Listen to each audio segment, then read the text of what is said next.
will inevitably drag this to the front.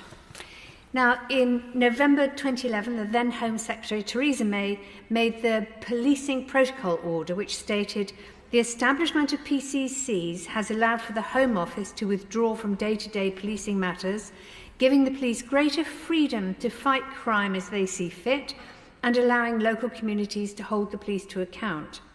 And the idea was that the public should have a direct say over policing in their area. Now, I don't think that that has happened, because I think although the police authorities from before may not have been the ideal system, they were certainly more accessible by the average person. I was a councillor for 4 very long years, and what I found was that people found it very easy to speak to me directly. They'd stop me in the street, in the shops, in my front garden, and they were able to actually give me straight feedback on anything that they were concerned about. Now, when one has one person in a role of this kind, it is much harder to speak to them, it's much harder to communicate. So I think probably police authorities may actually have worked much better and been more accountable.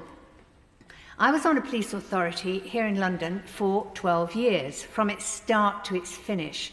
And it was a fascinating experience for somebody like me. I was possibly one of the rare types that goes to protests and things like that, but not completely. We were an incredibly diverse bunch, a lot of elected people, but also experts in various fields.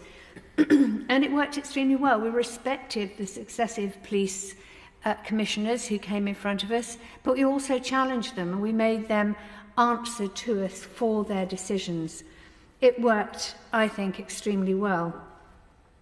Now, at the moment, PCCs can hire and fire police chief constables who continue to manage day to day. And they also set the police budget and the police precept, and they write the area's policing plan and commission a range of crime-related services such as victim support.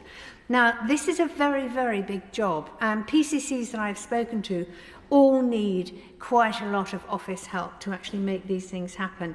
And clearly there have been hiccups, many hiccups. And one big problem that I've seen in several cases is that the Chief Constable resents the Police and Crime Commissioner. And the breakdown of any relationship there means it's incredibly difficult for the PCC to do their job properly. Now, in March this year, the Home Office produced a report on a consultation they'd done on giving Police and Crime Commissioners greater powers of competence. The consultation had a staggering 84 responses. I'm sure they were all very, very important groups that responded. And the majority felt that PCCs should have more power. More scrutiny and accountability was also discussed. The Police and Crime Commissioner review has considered options to strengthen that accountability and transparency of PCCs to ensure the public can effectively hold them to account for the exercise of their functions. Now, considering the public finds it difficult to hold them to account now, I guess that's going to be welcome.